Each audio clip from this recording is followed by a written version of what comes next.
Do I get a little light? Over here. Great. Blair Bertrand, member of Kootenai East and leader of the opposition, Mr. Speaker. The Conservative Party will forgive you your oversight.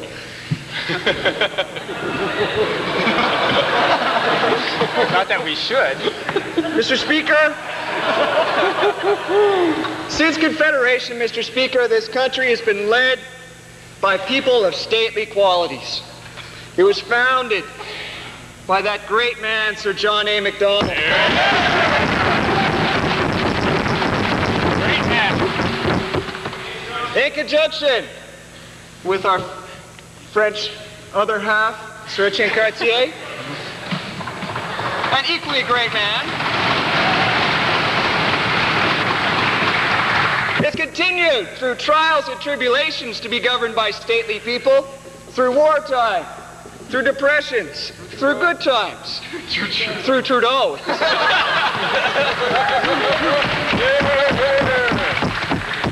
And some of the characteristics that those people, those stately characteristics have are honor, dedication, Mr. Speaker, to this country and to the people. But one of the most important characteristics that they have is vision. A vision for what this country can be and what it should be, Mr. Speaker. And today, we hear a speech which, Mr. Speaker, I think lacks vision.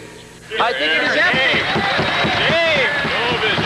Shame on the Liberals. I think it is empty, Mr. Speaker, as empty as every working person's pocket is going to be after the economic policies that have been outlined. As empty as the education that the students are going to receive, as empty as people are going to feel as Canadians. For this speech outlines no principled vision, Mr. Speaker. But perhaps, Mr. Speaker, we should not be so surprised. No way. For it was, perhaps, some would consider a great statesman, Pierre Elliott Trudeau. I say some. Great applauding. I thank my Liberal comrades for applauding. Because Mr. Trudeau said, Mr. Speaker, that the political philosophy of the Liberal Party is simple, Mr. Speaker.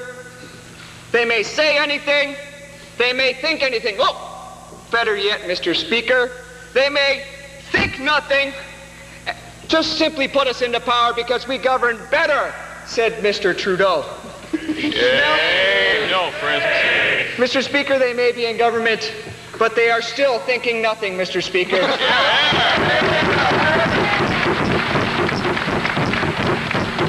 And Mr. Speaker, they are still saying nothing. They have not addressed adequately the salient issues of our time. They have not addressed adequately the problems of our national unity.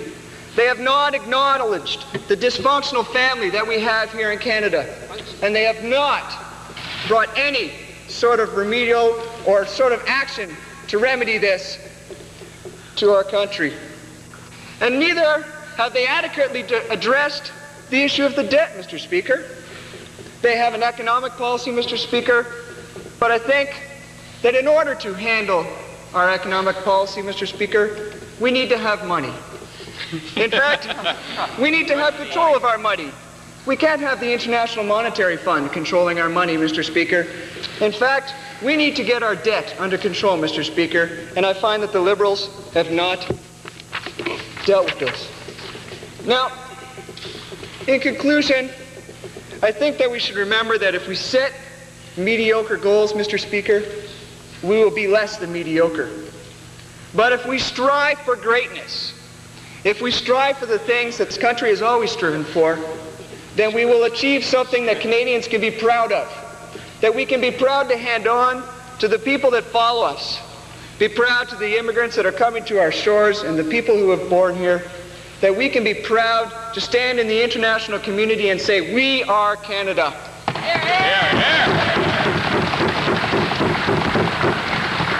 This is where we were, this is where we are, and this is where we are going in the future, Mr. Speaker, and the Liberal government has no vision for where we are going. Thank you.